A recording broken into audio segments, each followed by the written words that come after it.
Ďakujeme pekne za chvály. Som rád, že ideme dneska v tandeme ako sparring partneri. Zlati, ďakujem veľmi pekne. Som myslel, že niekto mladý z mládeže teda, aj Zlate je samozrejme mladá, zle to vyznelo. Nemyslel som to tak, ale že nejaký mladý švárny šuhaj z mládeže mi donesie stôl. Vítam vás dnešné ráno, prajem vám všetko dobré. A keď mi dáte 25 sekúnd, tak sa tu potrebujem rozložiť. Deti si mysleli, že som domov doniesol pecne chleba, ale s týmto by som úder dostať nechcel.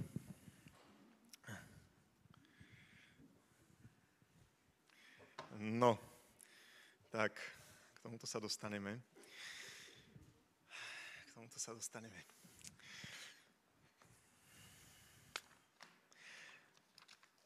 Ideme na to? Poďme na to.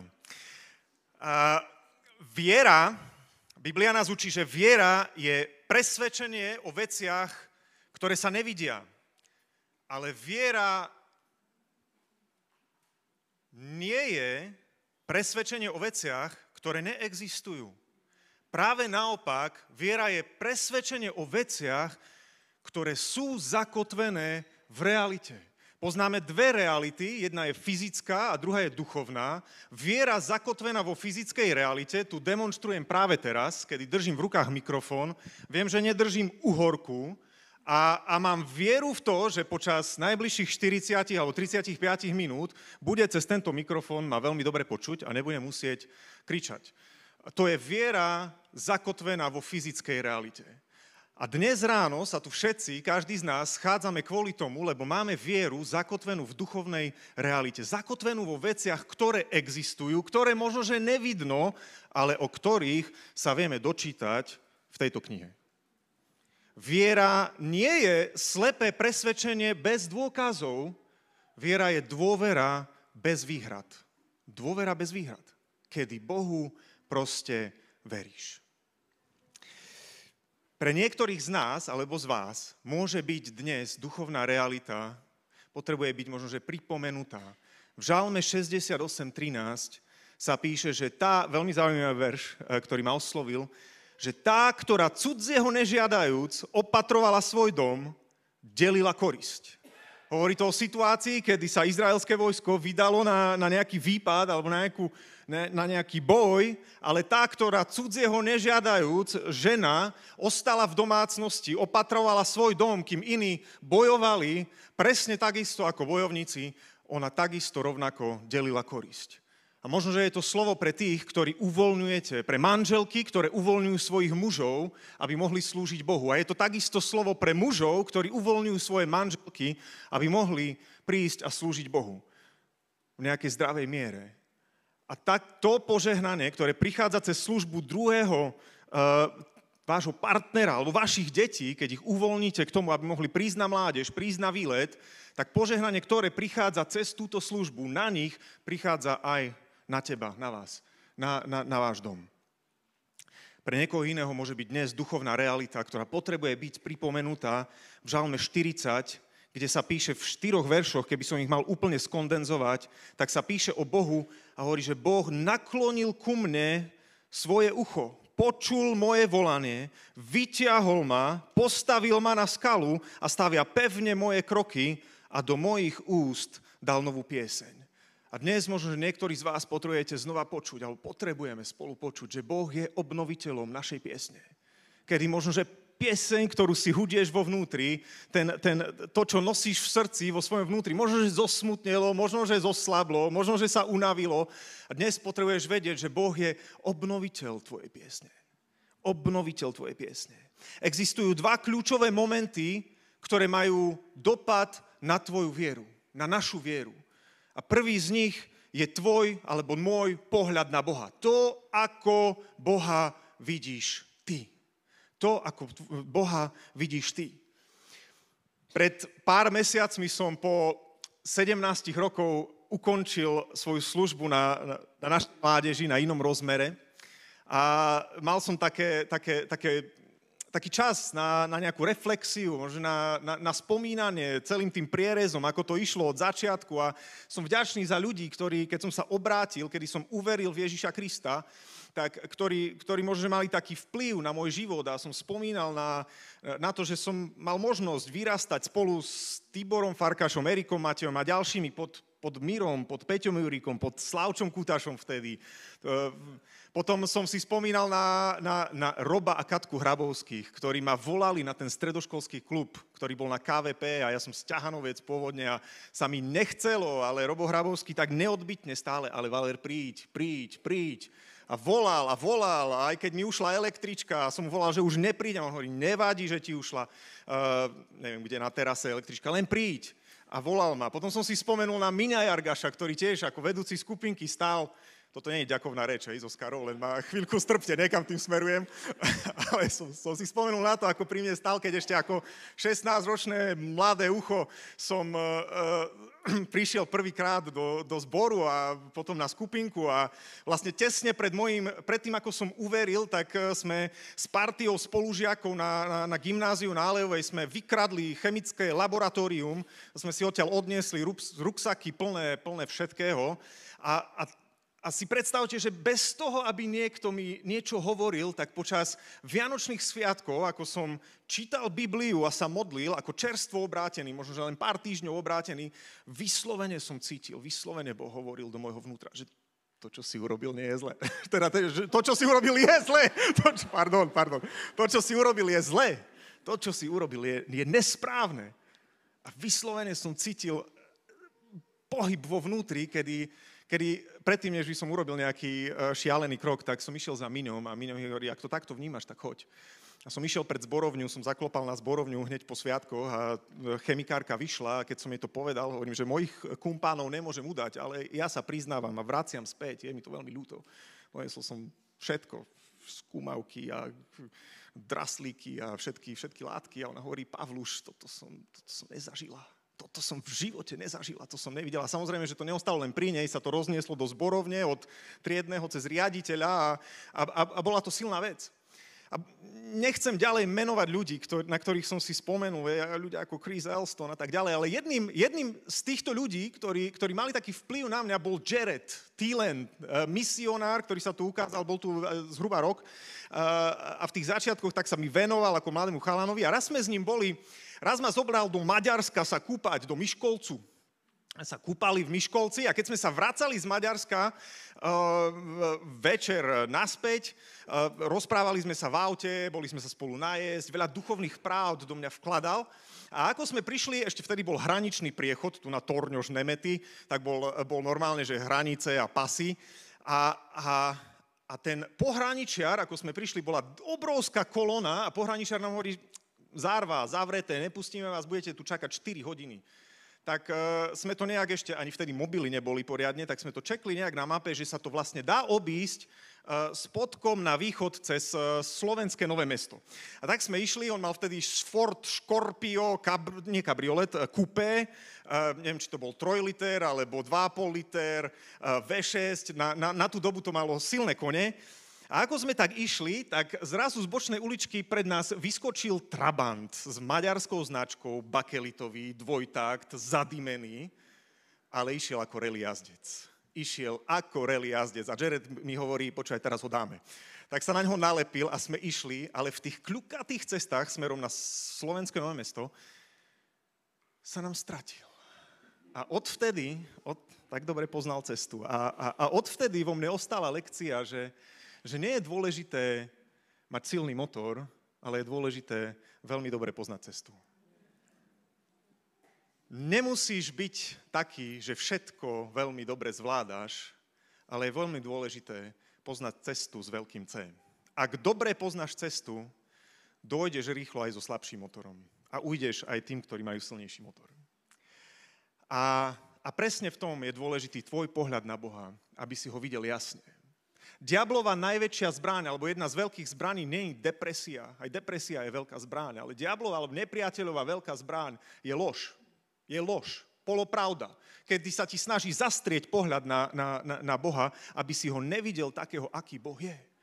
Dnes potrebujeme obnoviť náš jasný pohľad na Boha. Aby si vedel, že Boh je obnoviteľ stratených síl. Aby si vedel, že Boh je otvárač nových kapitol. Aby si vedel, že Boh je zatvárač starých kapitol. Aby si vedel, že Boh je stále verný, stále dobrý, stále milostivý, stále blízko, stále počuje. Nikdy nezrádza. Potrebujeme obnovenie duchovného zraku. V Žalme 123 sa píše, že k tebe pozdvihujem svoje oči, ó ty, ktorý tróniš na nebesiach. V Žalme 63 sa píše, tak budem na teba hľadieť v svätyni, tak budem na teba hľadieť v nedeľu 21. na Bratislavskej ráno, aby som videl tvoju silu a tvoju slávu. V Žalme 121 sa píše, pozdvihujem svoje oči k horám, odkiaľ mi prichádza moja pomoc. Toľko žalmista pozdvihuje svoje oči, až mám z toho dojem, že náš zrak zvykne veľmi rýchlo klesať dole a potrebujeme nedeľu čo nedeľu, alebo deň čo deň pozdvihovať naše oči. Prvý element je to, ako ty vidíš Boha. A druhý element, ktorý silne ovplyvňuje našu vieru, je to, ako on vidí teba. Ako on vidí teba. Boh presne vie, ako ťa vidí. Otázka znie, či to vieme aj my. Či to vieš aj ty. Že sa na teba nepozerá ako na otroka, ale sa na teba pozerá ako na dieťa. Že na syna, na dcéru, na dediča jeho zasľúbení, na dediča jeho slova, všetko, čo je tu napísané, ti patrí. Že sa na teba pozerá ako na toho, ktorý je jeho. Že sa na teba pozerá ako na spravodlivého, keď si prijal meno Ježiš dovnútra, ako na spravodlivého. Nemusíš chodiť po kolenačky, nemusíš sa bičovať, nemusíš odprosovať, potrebuješ vyznať a opustiť a príde odpustenie a sa na teba pozerá ako na čistú A4, ako na spravodlivého. Potrebuješ vedieť, ako ťa Boh dnes vidí. Pozerá sa na teba ako na toho, ktorý je bez viny a pozerá sa na teba ako na správcu. Nachádzame sa v téme správcovstvo, kde nosným veršom je 1. Petra 4.10, kde sa píše, že každý tak, ako dostal dar milosti, tak si tým slúžte navzájom ako dobrí správcovia rôznej milosti Božej.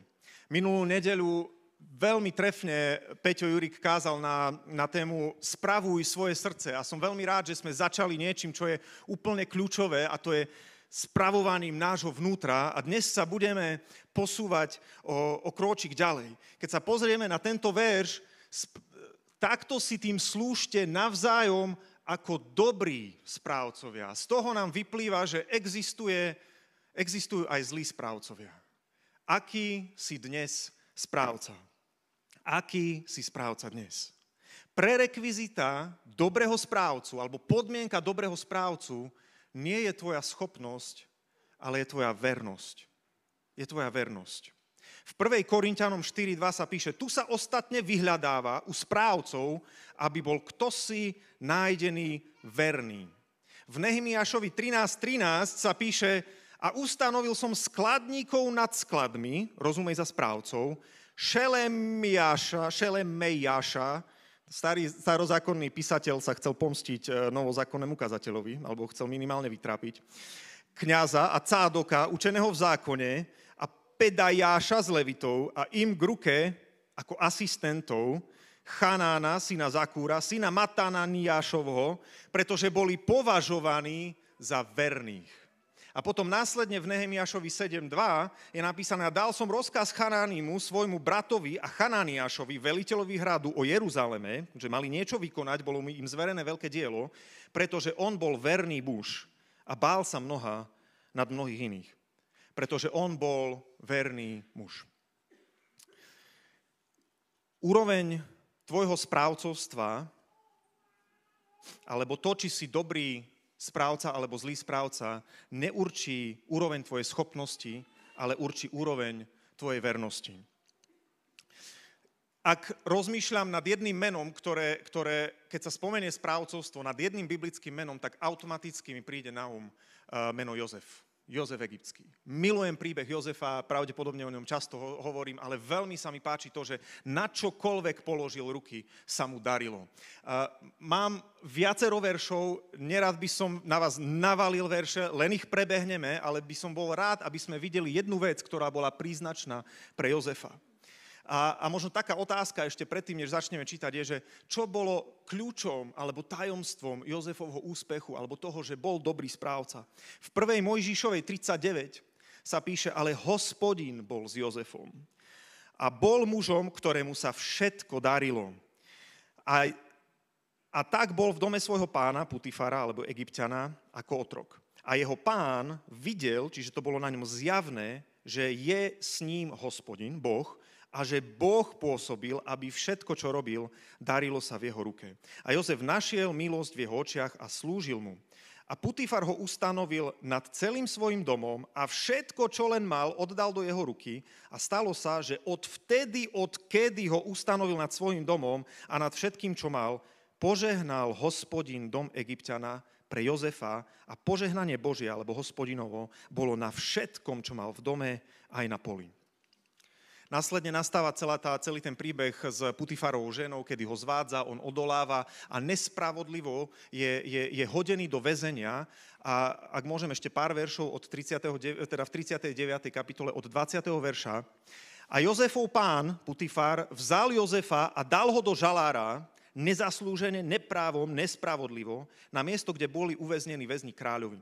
Ale Hospodin bol s Jozefom a naklonil k nemu svoje milosrdenstvo a dal mu milosť v očiach náčelníka žalára a náčelník žalára dal do ruky Jozefovej všetkých väzňov, dal mu ich do správy, ktorí boli v žalári. A všetko, čokoľvek sa tam robilo, každý proces, každá aktivita, každá činnosť oddal do jeho ruky a nedozeral náčelník žalára na nič, čo bolo zverené Jozefovej ruke, pretože Hospodin bol s ním a Hospodin pôsobil, aby to, čo konal, sa darilo. V čom tkvel úspech Jozefového dobrého správcovstva? V tom, že bol dobrý manažér? V tom, že vedel dobre zmanéžovať veci, suroviny, všetko, čo plynulo cez jeho ruky? Alebo v tom, že bol s ním Boh? Dve veci. Nehovorím, že Jozef bol neschopný, určite mal nejakú schopnosť, ale základ je, že Boh bol s ním. Dnes by som rád hovoril na tému správcovstvo času. Čas je veličina, ktorá je každému z nás darovaná Bohom. V Skutkoch 17.26 sa píše, a učinil Boh z jednej krvi všetok národ ľudí, aby bývali na celej tvári zeme, a určiac vopred odriadené časy a medze ich bývania, alebo limity. Boh dal hranicu, alebo limit na čas, ktorý máme na tejto zemi. V Žalme 90.10 sa píše, lebo dní nášho života je 70 rokov, tých, ktorí sú silnejší, alebo silnejšej stavby, 80 rokov, pri dnešnej modernej medicíne povedzme niečo cez 100 rokov, nejaký taký úplne že vysoký nadpriemer. A aj tie skoro pominú, hovorí Biblia, a potom všetci odlietame preč. A Žalm 90.12 o 2 verše ďalej na to reaguje a hovorí, nauč nás, Bože, tak počítať naše dni, aby sme uvodili múdrosť do srdca.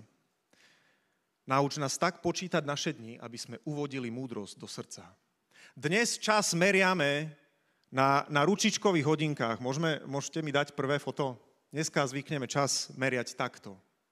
Niektorí z nás čas meriame, keď mi dáš druhý slajd, na digitálnych, ale paralela alebo najlepší obraz, ktorý sa blíži k tomu, ktorý by vystihoval to, akým spôsobom je odratávaný alebo meraný čas nášho života, nie sú ručičkové hodiny, nie sú digitálne hodiny, ale sú presýpacie hodiny. Takto nejak vyzerá čas nášho života. Kedy je horný limit, kedy ho nie je nekonečno, ale kedy je horný limit a vieš ho napočítať po zrnkách. Ak by som mal byť úplne presný, tak čas nášho života je meraný tak, keby si zavrel jedno oko a prekryl rukou tú hornú prázdnu bublinu, a videl by si len piesok, ktorý je tam a ty v reáli nevieš, koľko ti ostáva. Či je tá bublina plná, alebo už sa blíži ku koncu. My žijeme v ilúzii toho, že každý z nás tu bude ešte 120 rokov. Ale realita je taká, že o 120 rokov, a to nekrivdím ani besiedkárom, tu už nikto z nás nebude. Boh dal limit na čas, ktorý máme na zemi a nevieme, či odletíme preč, alebo zomrieme zajtra, o rok, o 50 rokov, alebo kedy. Nevieme.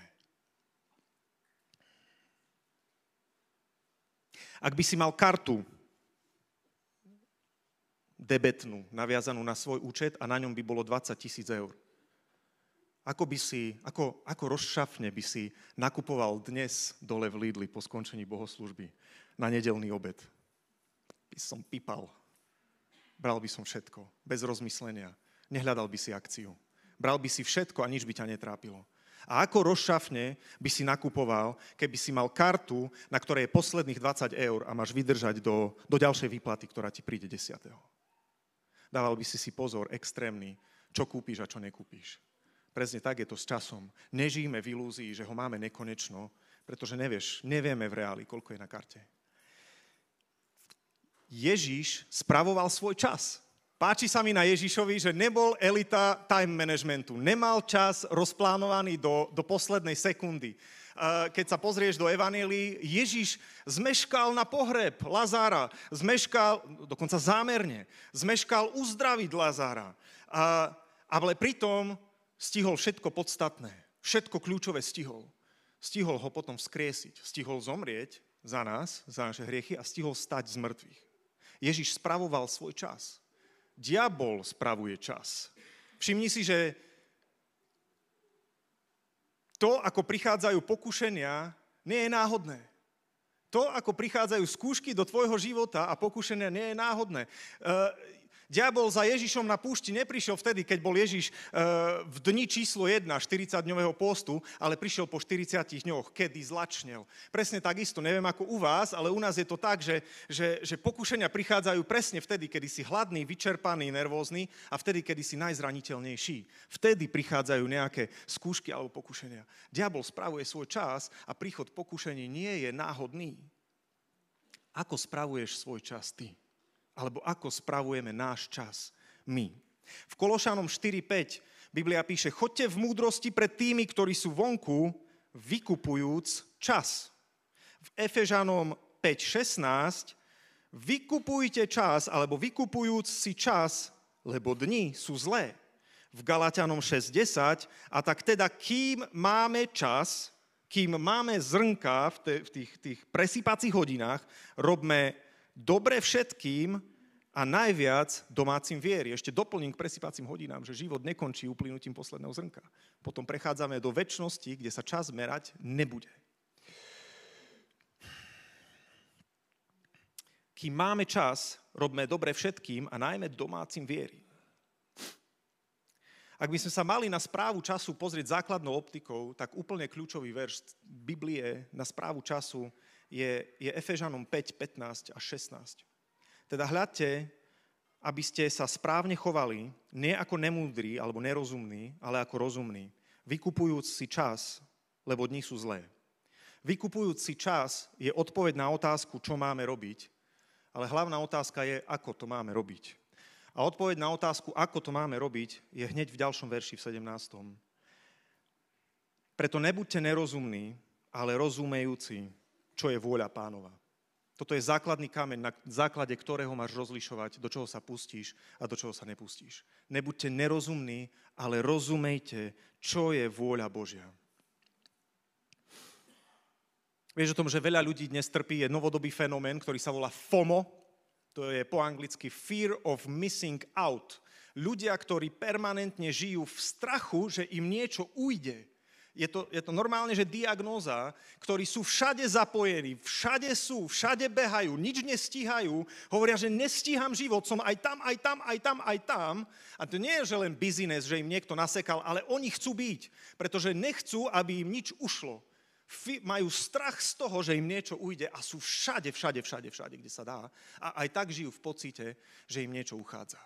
Ak do svojho života vložíš, že budeš rozumieť, čo je vôľa Božia, a na základe toho si deliť veci a do týchto vstupovať, nebudeš mať fear of missing out. Nebudeš mať strach z toho, že sa ti niečo, že o niečo prídeš, niečo stratíš. Robili sme s deťmi experiment. V piatok som bol v Hornbachu. Neviem, či aj Peťo, nebol si v Hornbachu večer? Som videl tvoje auto. Nebol si? V piatok večer. Mal som dojem, že tam je tvoje auto. Ale boli sme v Hornbachu a keď vás môžem poprosiť o prvú fotku. Kúpil som vázu, kúpil som nie 3 pecne chleba, ako povedala Olivia, keď som prišiel, ale kúpil som nejaký pieskovec ťažký, nejaký kameň, 3 kamene. Kúpil som okrasný kameň, frakcia 20 až 40, ak by ste si chceli zdrobiť záhradku. A chcel som kúpiť piesok, ale všetky piesky sú v Hornbachu, aj bol som v obidvoch, v tých vonkajších skladoch a keďže mrzlo, tak ten mech piesku bol úplne ako zatuhnutý betón. Ani sa nedal odlepiť od ostatných mechov, nie to ešte rozdrobiť na malé piesočky. A čiže som kúpil posypovú soľ. Keď si všimnete, človek sa nepoučí z toho, čo zažije v Hornbachu, že piesok je totálne zlepený a nechá frakciu 20 až 40 v aute celú noc, preto tak pekne tie kamene držia pokope, hej, tie biele. Čiže sme to dali v obývačke na stôl, na televízny stolík a čakali sme, kým to začne rozmrzať. Môžete dať ďalšiu fotku? Ešte jednu. Dobre, tak toto máte. No a tu to už rozmrzá, padalo to ako grónsky ľadovec postupne. A urobili sme experiment. Keď mi dáte ďalšie foto, zobral som 3 okrúhliaky, ktoré vidíme tu na stole, vložil som ich do tej vázy. Dajte ďalšie foto. Detail, ešte ďalšie. Následne sme poodbíjali z tých okrasných kameňov, zaplnili sme to vnútro tej fľaše okrasnými kameňmi. Ešte ďalšiu fotku. Tak, aby ste mali predstavu z každého uhla pohľadu. Môžeme ísť na ďalšiu fotku. Táto tam nemala byť. Ešte ďalšiu, super. A následne sme to zasypali posypovou soľou. Toto je stav, kedy sa do toho džbánu vošla celá tá nie skúmavka, ale celá tá váza napravo. Následne som to utriasol a ešte, keď dáte ďalšie foto, tak ešte sa do toho zmestilo zhruba tretina tej sklenenej vázičky. Toto je finálny stav, ktorý sme dostali. Poďme ďalej. Utlačené, natrasené. Môžeme ísť o jednu ďalej. Následne, myslel som, že to budem robiť na pódiu tu, ale dlho by to trvalo a nedopadlo by to dobre. Následne som celý obsah vysypal do lávora. Lávorček vyzerá malý, ale nie je malý, je v celku veľký. Fľašu sme umyli a môžeme ísť na ďalšiu fotku. Všetko sme vytriedili ako popolušky s deckami a nasypali sme najprv soľ, ktorá bola pôvodne v tom lávore. Môžeme ísť na ďalšie foto. Následne sme vložili všetky kamene a toto je stav, ktorý máme dnes. Myslím, že toto je posledná z fotiek. Ak mi dáte chvíľočku.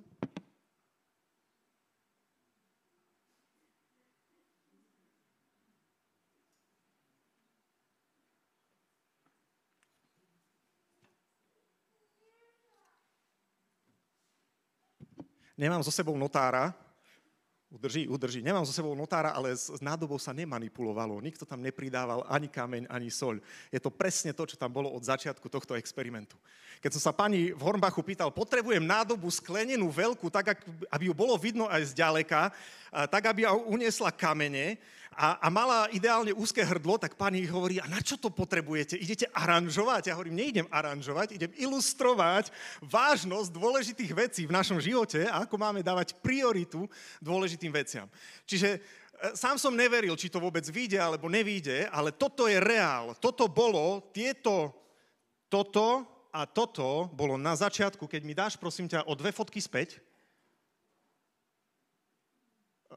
Ešte dve. Tu. Toto bolo dnu. Toto je stav, do ktorého sme sa dopracovali. A keď teraz vložím kameň, ktorý tam predtým bol, ten veľký, a keď sa pokúsim vložiť ďalší a ďalší, tak tie ďalšie 2 tam už nenapcháš.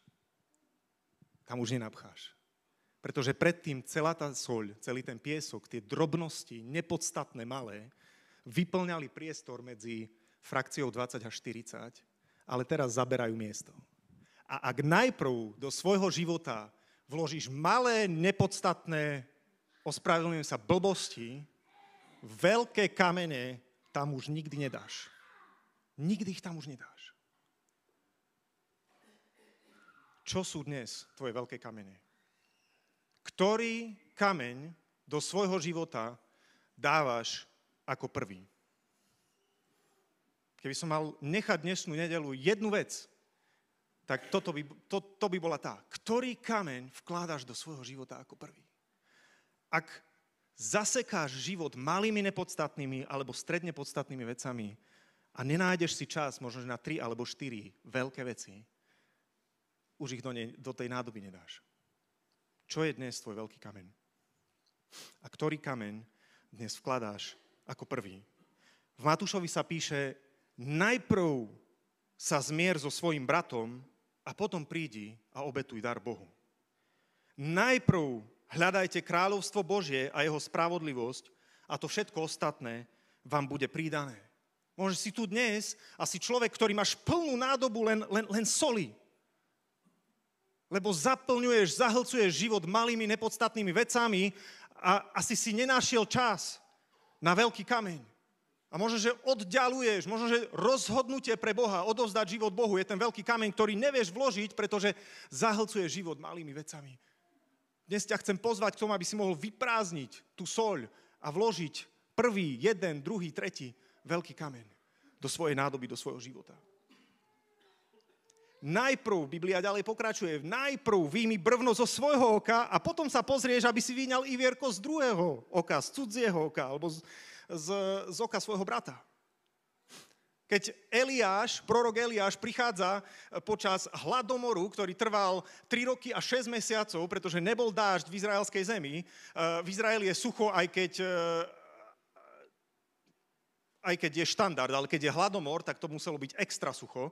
Teda je tam sucho, aj keď prší, ale počas toho, keď nepršalo 3 roky a 6 mesiacov, muselo byť extra sucho, tak prichádza za vdovou do Sarepty, ktorá už nemá nič a Biblia hovorí, že mala len posledný podpopolník. Viem, čo je popolník, neviem, čo je podpopolník, pravdepodobne len nejaká miska. A on prichádza za ňou a hovorí, vdova, daj mi ty jesť. A ona hovorí, ja nemám ničoho, mám iba posledný podpopolník múky a idem si z toho urobiť nejaký malý peceň a zjeme to, ja a môj syn, a potom ideme zomrieť. A Eliáš potom pokračuje a hovorí, jasné, veľmi dobre hovoríš, a ako keby ju nepočul. A hovorí, choď, urob to, ako hovoríš, ale urob najprv mne. A niekedy potrebujeme takto jednať s Bohom alebo vystupovať voči Bohu, kedy povieme, urobím najprv Bohu a potom sebe. Najprv Bohu a potom sebe. Len správ najprv mne z toho nejaký malý podpopolník a donies mi sem von a sebe a svojmu synovi spravíš potom. Lebo takto hovorí Hospodin, Boh Izraelov, že galeta múky sa nevytroví, ani nebude chýbať v nádobe oleja až do toho dňa, kedy dá Boh, Hospodin, dážď na zem. 15. verš veľmi kľúčový. A išla a učinila podľa slova Eliášovho a tak jedla ona, aj on, aj jej dom za mnoho dní a galeta múky sa neminula, ani nechýbalo z nádoby oleja podľa slova Hospodinovho, ktoré hovoril cez Eliáša. Vdova mohla zapochybovať, dám mu zo svojho posledného a mne nič neostane. Mohla zapochybovať a ak jemu dám, ja už nebudem mať. Ale učinila podľa slova Eliášovho a potom olej nechýbal podľa slova Hospodinovho. Koľko idem? Sám neviem. 33? Dobre, ideš. Super. Počul si niekedy, keď niekto povedal, ja nemám čas. Možno, že si sa sám v tom našiel. Ja som niekedy hovoril, aj sa mi stane, že poviem, vieš čo, nemám čas. Otázka znie, že ako si nájsť čas. Ako si vyhradiť čas. V Lukášovi 9.11 sa píše o... Ale ešte nedávajte. Sa píše príbeh o tom, ako bolo nasýtených 5000 ľudí. Keď Ježiš kázal, nemali čo jesť, zvečeriavalo sa, bolo tam 5000 mužov, okrem žien a detí, čiže povedzme, že tam bol zástup od 10 do 15, možno, že aj viac v židovskej kultúre, 15 000 ľudí a nemali čo jesť. Každé jedno evanjelium opisuje tento príbeh. A vieme o tom, že Ježiš hovorí, a nemáte tu niečo? A prichádza chlapček, ktorý má 5 chlebov, 2 ryby, donášajú mu to. A Ježiš hovorí učeníkom, posadajte ľudí na trávu a oni posadajú ľudí na trávu a teraz Ježiš poďakuje za tie chleby a za ryby, začína ich lámať, rozdávať učeníkom a ako oni berú z jeho rúk, tak to ide ako prúd. A normálne neveria, ako je možné, že z 5 chlebov a 2 rýb zrazu je toľko jedla, že na konci sú všetci síti, nasýtení a ešte zvyškou sa nazbiera plných 12 košov. 4 evanjelia opisujú tento príbeh a jediný Lukáš, lekár, detailista, ktorý píše správu, tak píše to, že keď mi tam dáte 14. verš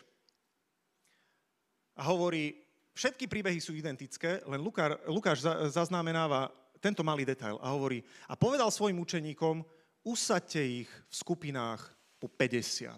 A urobili tak. Nepodstatná veta, ktorú si ani nevšimneš, keď to čítaš.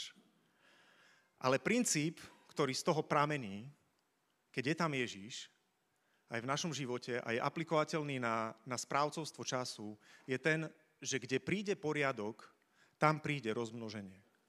Kde príde poriadok, tam príde rozmnoženie. Plánuješ si veci, nemusíš ich mať do detailu, ale plánuješ si veci, dávaš si ich do kalendára. Mám kolegyňu, ktorá veľmi jednoduchým spôsobom, veľmi prirodzeným nadväzuje vzťahy a vie si ich udržiavať. Má veľmi širokú sieť vzťahov po Košiciach.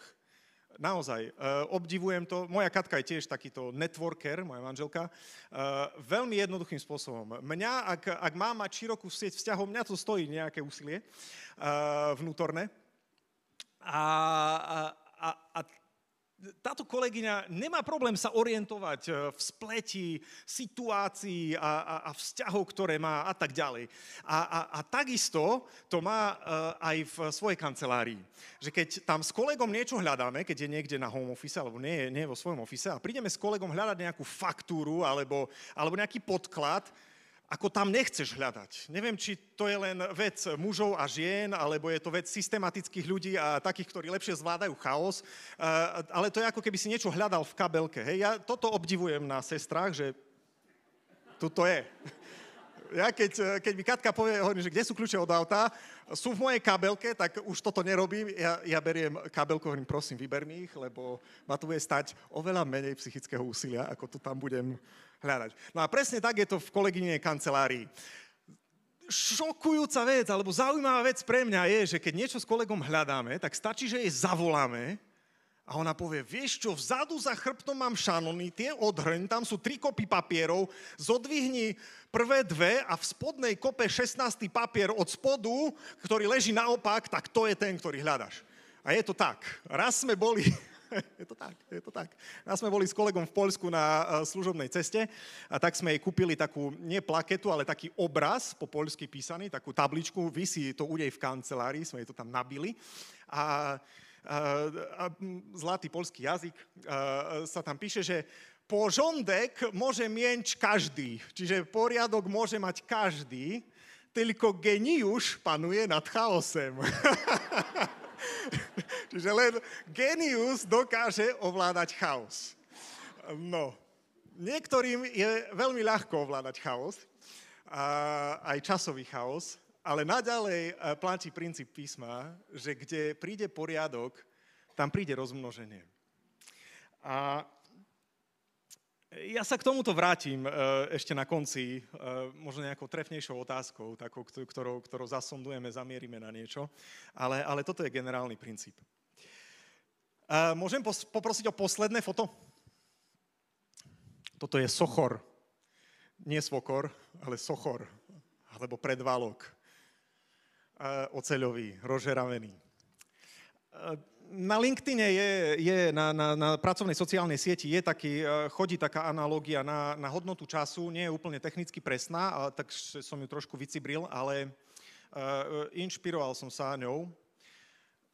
Hodnota tohto kusu materiálu surového, to nie je ani polotovar, to je ešte niečo, čo je pred polotovarom, sa ráta na stovky eur, zhruba, aby som nevynášal nejaké citlivé info. Ale ak by si sa rozhodol z tohto kusu materiálu urobiť podkovy pre kone, čo som si donedávna myslel, že sa robia zo železa, ale to bolo tak stredovek, teraz sa robia z ocele, dokonca niektoré sa robia z hliníka pre športové kone, aby boli odľahčené, tak hodnota materiálu tohto tu na kusu by sa rátala v tisícoch eur. Už nie v stovkách, ale v tisícoch. Ak by si sa z tohto kusu ocele rozhodol urobiť ihly do šiacich strojov, tak by sa jeho hodnota rátala v 10 000 eur. Ak by si sa rozhodol urobiť diely do automatických hodiniek, prúžiny a všetky tie ozúbené kolečká, tak by sme sa dostali niekde na hodnotu k 1 000 000 eur. A ak by si sa z tohto kusu ocele rozhodol urobiť diely do precíznych laserov, tak by sa hodnota tohto materiálu rátala v desiatkách miliónov eur. A to je presne paralela na náš čas. A dnes platí, že hodnotu tvojmu času prideľuješ ty sám. Hodnotu tvojmu času prideľuješ ty sám na základe toho, ako sa ho rozhodneš použiť. Ktorý kameň vložíš do nádoby ako prvý a na čo zamieríš svoj deň, svoj život, svoj týždeň, svoj mesiac. Akú hodnotu pridelíš svojmu času? Posledný príbeh. Lukáš 8. Je zapísaný príbeh o tom, ako Jairus, predstavený synagógy, prichádza za Ježišom a hovorí: Pane, moja 12-ročná dcéra je nemocná, zomiera, prosím, poď ju uzdraviť. A Ježiš vstáva bez okolkov a ide, lebo je to vysoká vec, je to Božia vec, vstáva, ide na misiu, od ktorej sa nechce nechať odradiť a hovorí: jasné, idem uzdraviť tvoju dcéru.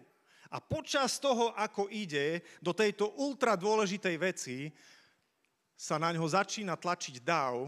A poznáme ten príbeh, kedy sa pretlačí tá žena s krvotokom, ktorá 12 rokov trpí na krvotok a ktorá si hovorí: už som všetko poskúšala, všetky peniaze som utratila na lekárov, nemám žiadne iné riešenie, ale keď sa dotknem aspoň lemu jeho rucha, budem uzdravená. A tak sa preplazí cez ten dáv, dotkne sa lemu jeho rucha a zrazu vie, že je zdravá. A Ježiš sa zastavuje uprostred tejto misie a hovorí: kto sa ma dotkol, lebo vyšla zo mňa moc. Kto sa ma dotkol? A učeníci hovoria: však 1000 ľudí tu je, všetci sa ťa dotýkajú. A on hovorí: nie, niekto sa ma dotkol inak, niekto sa ma dotkol s vierou, lebo zo mňa vyšla moc a niekto tu je uzdravený. A už keď žena vidí, že nijak sa inak nedá, tak hovorí: ja som sa dotkla. A všetko vysvetľuje a Ježiš jej na to hovorí. A on jej povedal, 48. verš: dúfaj, dcéro, tvoja viera ťa uzdravila, choď v pokoji. Ježiš prerušil svoj program, prerušil svoju agendu, zastavil sa uprostred davu. Nechal sa vyrušiť uprostred dôležitej veci. Veľmi zaujímavá vec. A nielen, že uzdravuje túto ženu, ale dáva jej niečo oveľa, oveľa viac. Pretože nechodí ako nerozumný, ale ako rozumejúci, čo je vôľa Božia. A nielen, že jej dáva uzdravenie, ale jedinýkrát v Novom zákone, kedy Ježiš rozpráva so ženou, tak jedinýkrát v celom Novom zákone Ježiš žene hovorí: moja dcéra. Moja dcéra. Dúfaj, dcéro, tvoja viera ťa uzdravila. A nielen, že jej dáva uzdravenie na tele, nielen, že tá žena zažíva dotyk uzdraviteľa, nielenže zažíva dotyk spasiteľa, lebo dostáva večný život, ale zažíva dotyk stvoriteľa, kedy jej obnovuje jej vnútornú hodnotu, kedy jej obnovuje jej identitu a hovorí, ty nie si zabudnutá, ty nie si niekde pohodená, na ktorú niekto nemyslel 12 rokov, ja som na teba myslel, vedel som o tebe, viem o tebe, ty nie si nejaký otrok alebo otrokyňa, ty nie si niekde zahodená, ale ty si Božia dcéra. A to všetko kvôli tomu, že bol Ježiš ochotný prerušiť ultradôležitú agendu, kedy išiel uzdraviť Jairovú dcéru a nechal sa vyrušiť zo svojich plánov. Kedy naposledy si sa nechal vyrušiť uprostred svojich plánov, aby si mohol vstúpiť do niečoho, čo Boh posiela do tvojho kurzu, kedy si vybočil zo svojho štandardného kurzu a si možno, že skočil po tej príležitosti, ktorú ti Boh posúva. A vzniklo z toho niečo Božie, niečo veľké. Dobre, tu na to niekde uzavrieme. Poprosím režiu, až keď prečítam všetkých 7, tak potom ich dajme na plátno. Ale mám pár otázok. Prvá je, nemusíš si ich zapamätať všetky, ale keď niektorá rezonuje v tvojom srdci, tak na ňu sa zamier a možno, že skús ňou niečo urobiť. Prvá je, čo sú tvoje veľké kamene?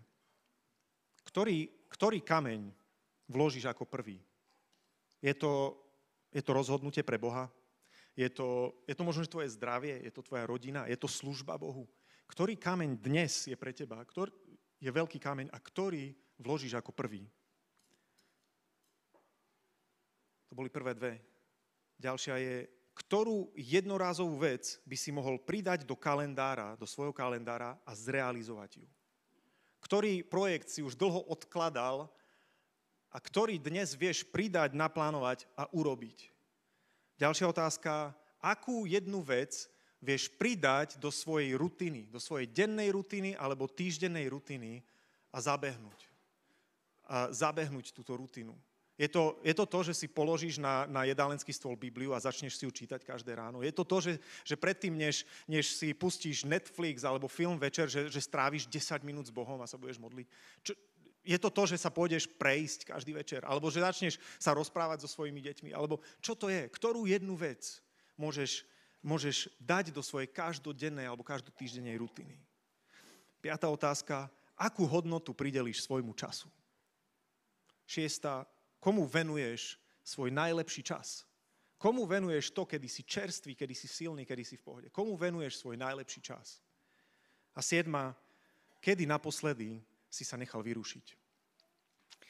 Dáme modlitbu a uzavrieme to tu.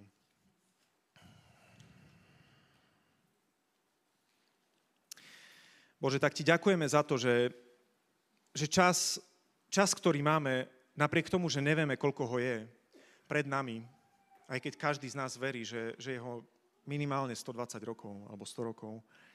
Ďakujeme ti za to, že je od teba darovaný a že tvoje slovo nás vyzýva a spolu so žalmistom sa modlíme dnes. Nauč nás tak počítať naše dni, aby sme uvodili múdrosť do srdca.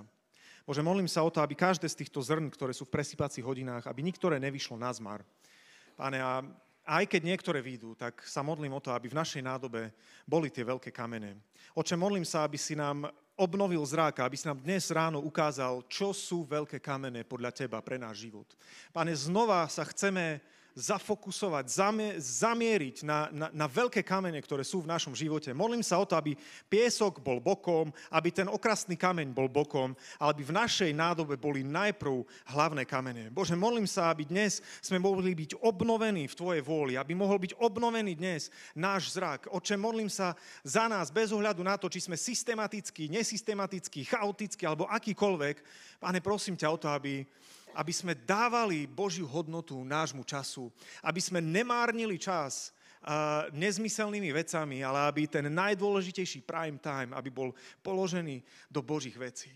Pane, ak je tu človek, ktorý má nádobu plnú soli, bez náznaku nejakých veľkých kameňov.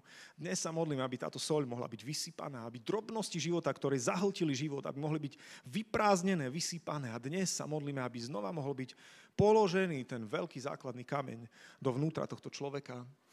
Pane, ďakujeme ti za to, že ty si Pán nad našim časom. Sa modlím, aby si bol s nami, aby si nám požehnal, tak ako Jozefa, aby to, čo sa týka času, aby na čokoľvek položíme ruky, aby sa nám darilo. Ďakujeme ti za dnešné ráno. Amen.